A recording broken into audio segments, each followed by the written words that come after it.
Alors, bon, je laisse arriver. Alors aujourd'hui, le thème étant tout au long de l'année spiritualité, enfin tout au long juillet-août, spiritualité sans frontières. Donc, j'ai proposé d'entrer dans toutes sortes de spiritualités, très chrétiennes comme Sainte Thérèse de l'Enfant Jésus, ou la semaine dernière c'était le curé d'Ars. Et puis des spiritualités laïques comme celle du philosophe Frédéric Lenoir, et spiritualité bouddhiste. Et là donc aujourd'hui spiritualité musulmane. Carrément, donc le problème des musulmans, vous le connaissez. En France, la religion musulmane est très implantée. Et moi, quand je parle de spiritualité, c'est plutôt ce qu'il y a au fond des cœurs, hein, la spiritualité. Donc, comment la religion musulmane développe aussi l'intériorité et qu'est-ce qu'on peut en retirer pour nous. Et donc, je vais essayer de dire ce qu'on peut en retirer, enfin, ce qu'elle est, cette spiritualité, ce qu'on peut en retirer, puis aussi ce qu'on peut discuter, ce qu'on peut dire dans un dialogue sur certains points. Donc, c'est pas facile pour moi parce que c'est pas quelque chose auquel je suis habitué. Donc, j'ai beaucoup travaillé pour essayer de faire quelque chose et je me suis inspiré de ces deux livres. Alors, d'abord, celui-là que j'ai lu plusieurs fois, Le génie de l'islam selon Tariq Ramadan, que vous connaissez, et qui est un peu contesté, mais bon, son livre, j'ai beaucoup aimé parce que, en tout cas le livre, représente l'islam modéré, avec des points sur lesquels on peut être facilement d'accord. Et donc c'est pour ça que j'ai privilégié ce livre. Et puis celui-là, l'encyclopédie des religions, donc tout ce qui est dit sur les musulmans, dans ce livre, encyclopédie des religions. Alors il y a beaucoup de citations que vous verrez, notamment sur les 5 piliers de l'islam. C'est les citations, parce que dans cette encyclopédie c'est quand même réduit, donc c'est plus facile de pouvoir résumer, et c'est bien résumé. Alors on y va. Voilà, donc vous voyez déjà que je ne savais même pas ça, c'est Michel Mercier qui, en reproduisant mes feuilles, a rajouté le croissant de lune et l'étoile à 5 branches. Je ne savais pas que ça représentait justement les 5 piliers de l'islam. Alors j'ai appris ça. Alors on y va pour la biographie de Mahomet. Et je vais être rapide là-dessus parce que l'essentiel c'est plus le fond. Alors la biographie de Mahomet. Il est né le 29 août 570 après Jésus-Christ, donc Muhammad, hein, à la Mecque, dans la province de Hedjaz, de l'Arabie. Je sais pas, il y a peut-être un truc qui me... Enfin bref. Appartenait au clan, bon, je passe vite, hein, voilà. Fils d'Abraham, prophète de Dieu. Orphelin de père dès sa naissance, il perdit aussi sa mère dès son jeune âge. Donc ça c'est très connu. Ce fut son grand-père qui s'occupa de lui après la mort de sa mère. Et puis ce fut au tour de son oncle Abu Talib. Voilà. Donc, voilà, formé par son grand-père et son oncle. Il débuta dans la vie comme un berger, puis il fit le commerce et devint un négociant prospère. À 25 ans, il épousa Khadija, une veuve de beaucoup son aîné, et leur union fut des plus heureuses. Donc, très bien. On l'appelait pour son honnêteté et son intégrité. L'an 610 après Jésus-Christ, c'est là que tout commence, vers l'âge de 40 ans, donc il n'est pas tout jeune, hein, Muhammad, développa un penchant pour la méditation en solitaire.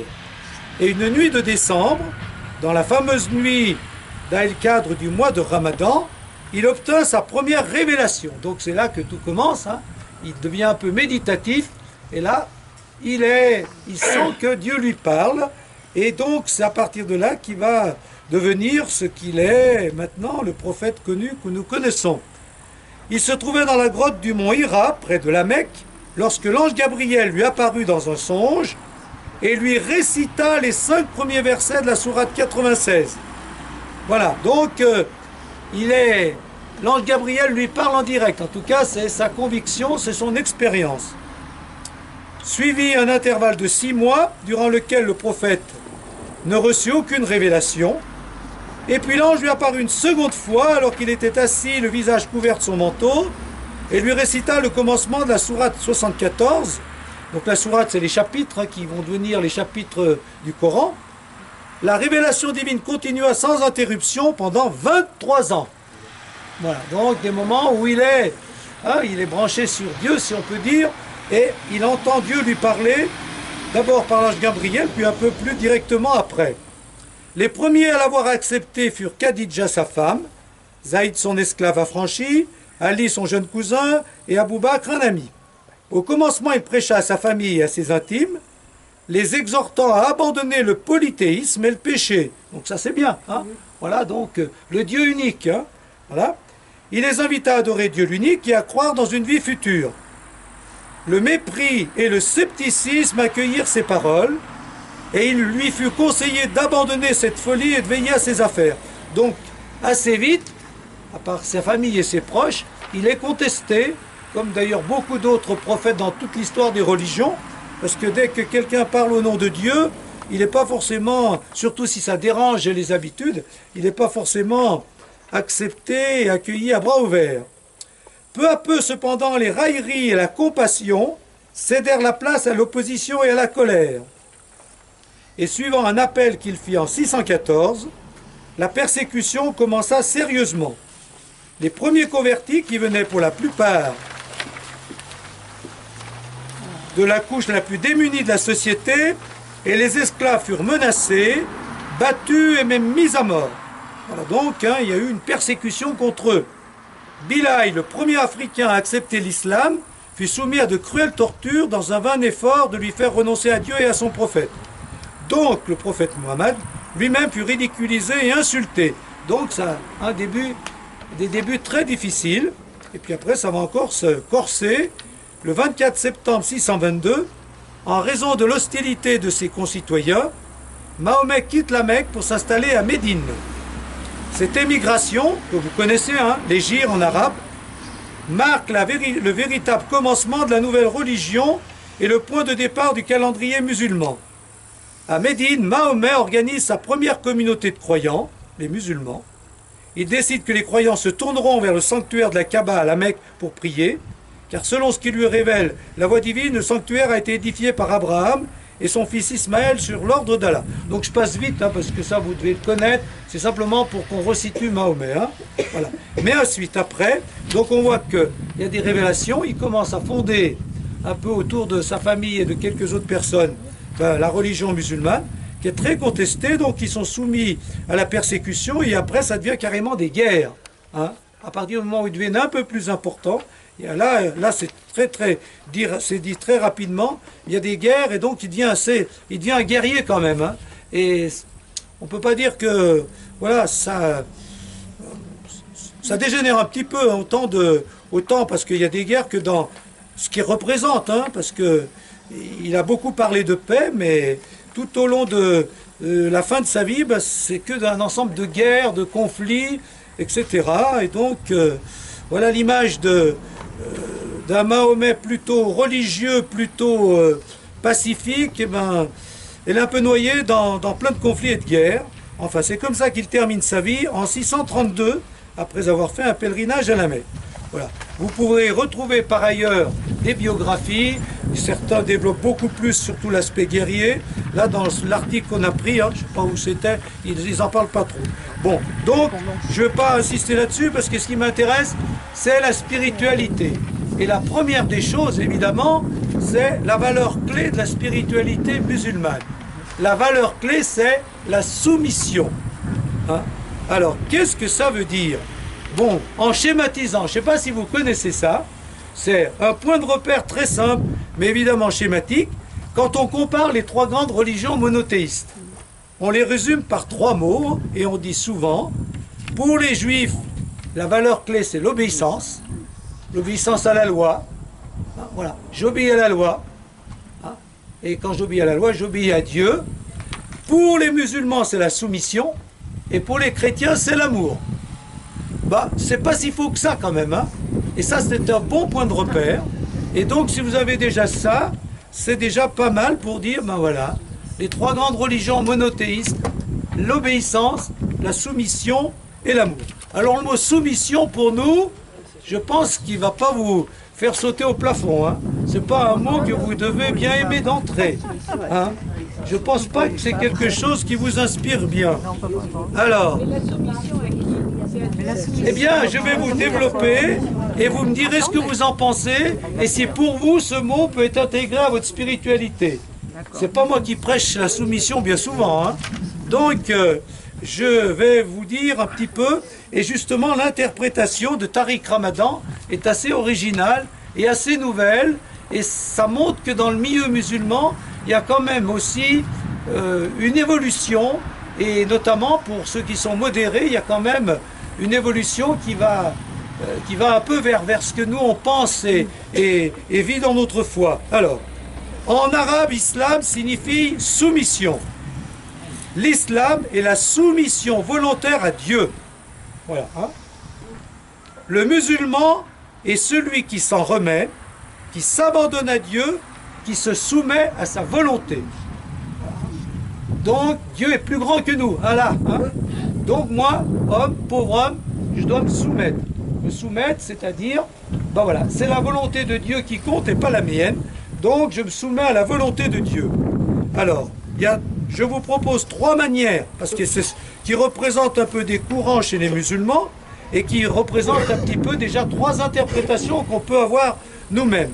La soumission peut être vécue de manière passive, avec plus ou moins de résignation, comme on le pense habituellement. C'est un peu l'image que nous, on a des musulmans. Inch'Allah, c'est Dieu qui le veut, donc, voilà, à la grâce de Dieu, moi, voilà, hein, ça, vous entendez ça, vous le voyez, et ça reste bien marqué. Hein, voilà, on ne cherche pas à comprendre ou à réagir, on laisse Dieu faire et on se soumet.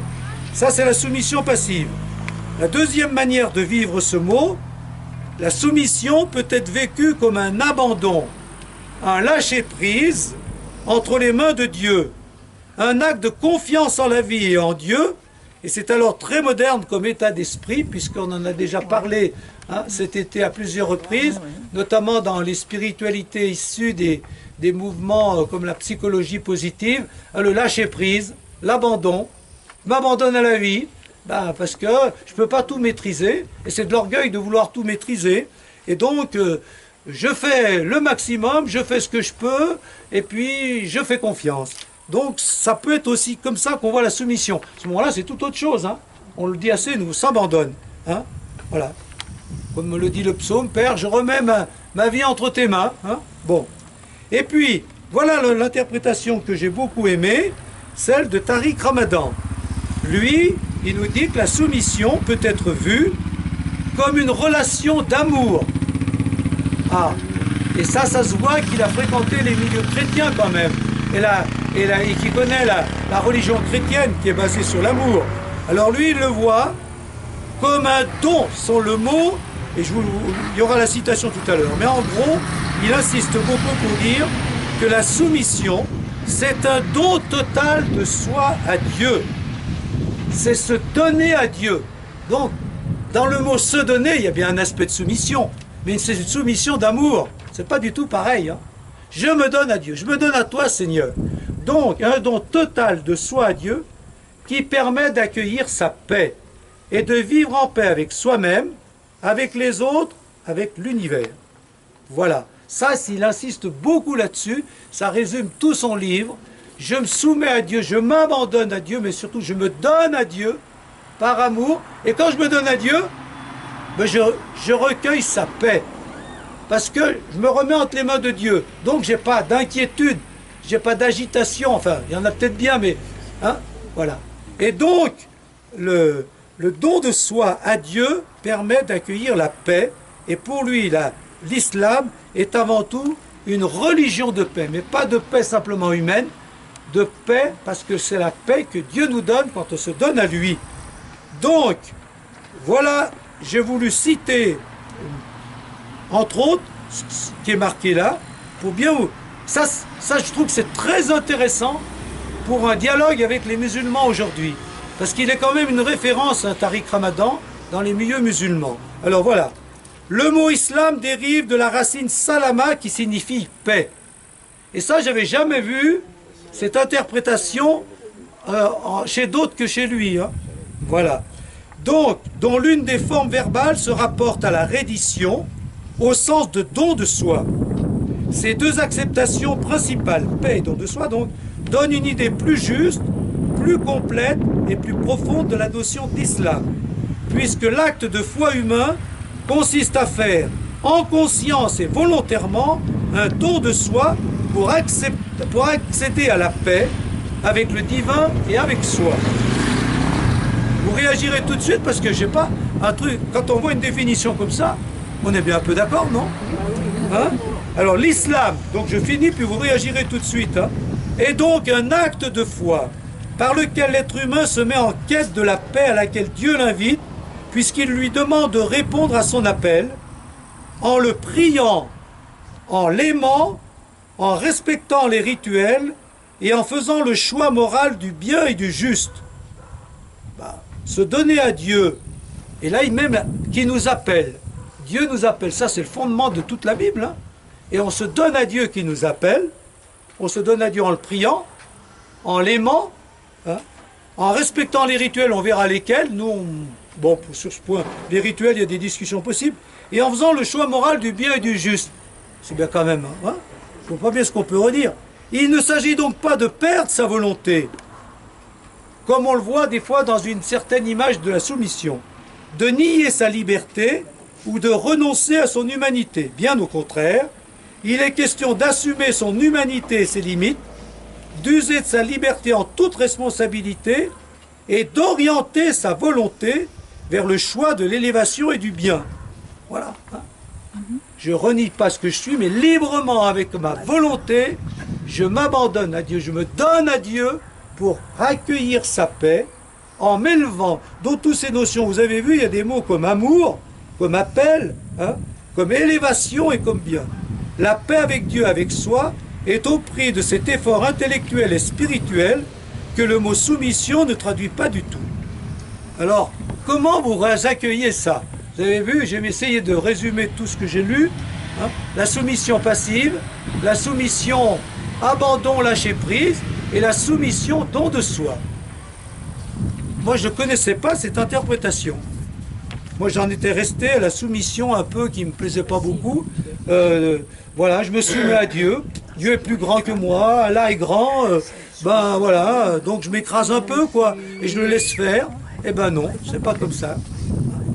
Alors, comment vous réagissez à ça? C'est quand même, déjà juste ça, c'est quand même très important. Hein. Et donc, ça veut dire aussi, je pense que dans les milieux musulmans, ça doit discuter, ça. Islam, qu'est-ce que ça veut dire? Alors, est-ce que c'est vraiment soumission? Est-ce que c'est vraiment don de soi? Donc, ça doit discuter entre eux. Hein, et je pense qu'il y a des évolutions possibles chez eux, comme chez nous, il y en a aussi, sur d'autres points. Hein. Comment vous réagissez à ça? Vous avez envie de réagir? C'est l'histoire du Coran moi, qui me gêne. Ah, le Coran, ben on va y venir. On va venir au Coran. Mais sur l'idée d'islam, le mot islam, soumission. Oui, mais actuellement, les musulmans qui tuent des mécréants et qui se soumettent à Dieu pour dire on va aller retrouver Dieu tout de suite, oui. On donne notre vie. Donc oui. c'est un don, vous parlez du don. Oui. Ils donnent leur vie à Dieu et tuent des mécréants. Voilà.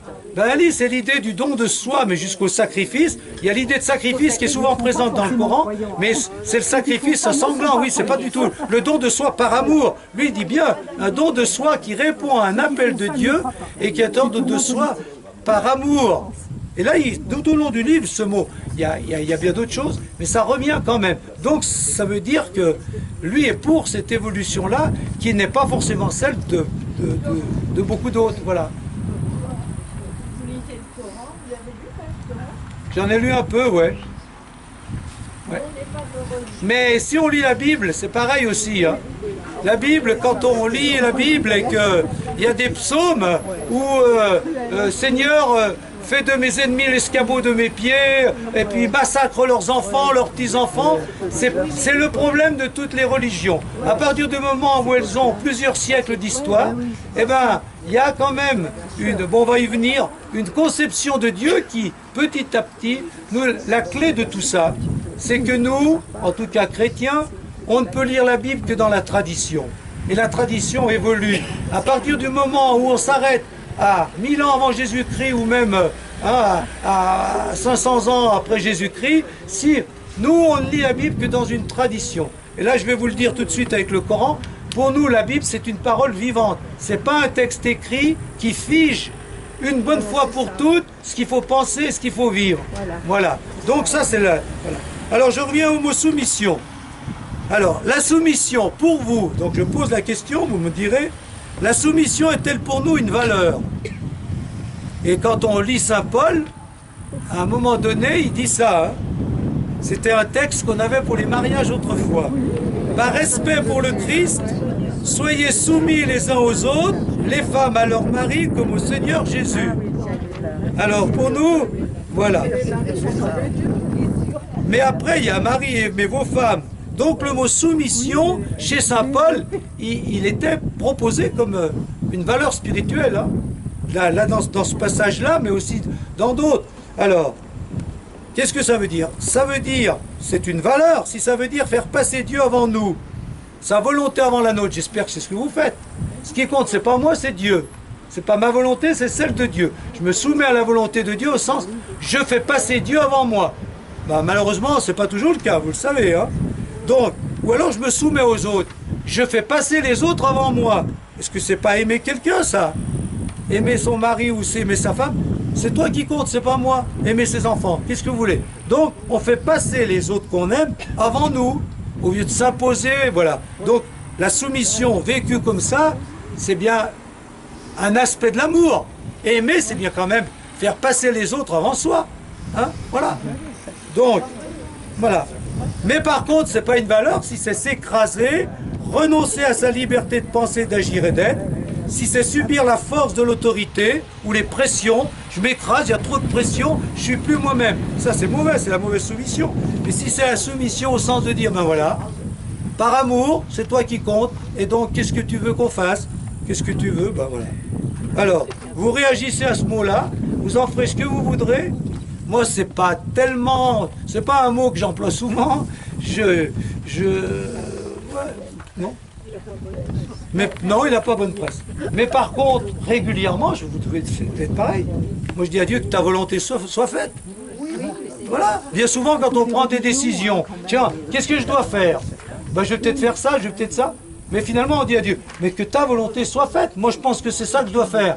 Mais enfin, si c'est pas ça, ben, que ta volonté soit faite. Puis si c'est ce que je pense moi, ben, tant mieux. Mais voilà. Donc, quand on dit à Dieu que ta volonté soit faite, ben, ça va bien un peu dans ce sens-là. Voilà. Donc, voilà un des problèmes de l'islam, c'est ce mot soumission. On peut donc accueillir quand même en disant, ben nous, finalement, par amour, on se donne aussi.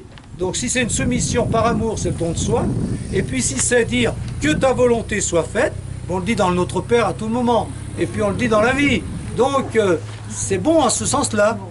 Voilà. Mais si vous voulez réagir autrement, vous pouvez réagir autrement.